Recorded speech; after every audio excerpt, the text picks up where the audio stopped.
আব্বা, যে তোর বাস্তবতার কথা জেনে তোর থেকে মুখ ঘুরিয়ে নিয়েছে, তার জন্য তুই কেন কাঁদছিস, কেন কষ্ট পাচ্ছিস? আমার নাজিমের তো কারো সহযোগিতা লাগে না, সে একাই সব সামলায় নিজের শক্তিতে। আমি তোর মা হিসেবে গর্বিত। আমি আমার আগের নাজিমকে চাই। আমি তোর কষ্ট আর সহ্য করতে পারছি না আব্বা।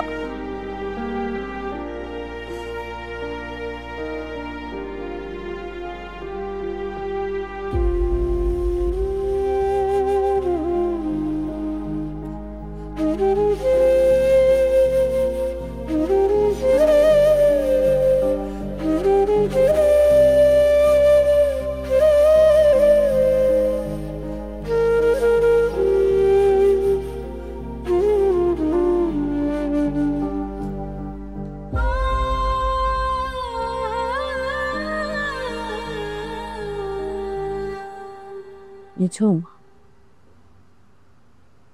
তোর মামার সাথে আমার যখন বিয়ে হয় তখন তুই অনেক ছোট,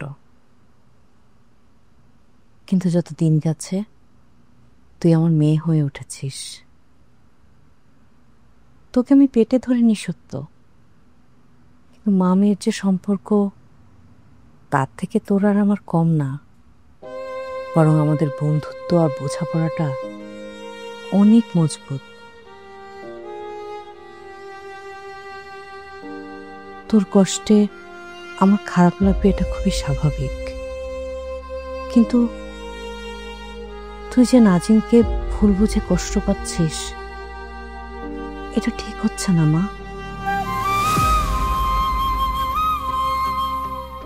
একটা সামান্য অ্যাক্সিডেন্টের কাছে ভালোবাসা পরাজিত হতে পারে না। কিন্তু আমার কাছে সত্যিটা কেন লুকাবে? আমার সব স্বপ্ন দুমড়ে মুচড়ে নষ্ট করে দিয়েছে মামি। আচ্ছা, তোদের মধ্যে কি এমন কোনো সিচুয়েশন হয়েছে যে ও তোকে এই কথাটা বলবে? এমনও তো হতে পারে যে ও ধরেই নিয়েছে তুই এটা জানিস, ওর ছোট বোন তোকে বলেছে। আর তাছাড়া ওর এই অ্যাক্সিডেন্টের জন্য তো কোনো কিছু থেমে নেই, বরং ৮-১০টা স্বাভাবিক মানুষের থেকে অনেক বেশি কিছুও করছে।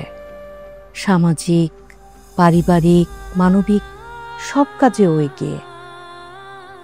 আমাদের এই এলাকায় এমন কেউ নেই যে নাজিমের মানবিক কাজের প্রশংসা করবে না। দেখ মা, জীবনটা তোর, সিদ্ধান্তটাও তোর, কিন্তু একটা সুন্দর স্বপ্নের প্রতিবন্ধকতা হতে পারে না এই সামান্য একটা অ্যাক্সিডেন্ট।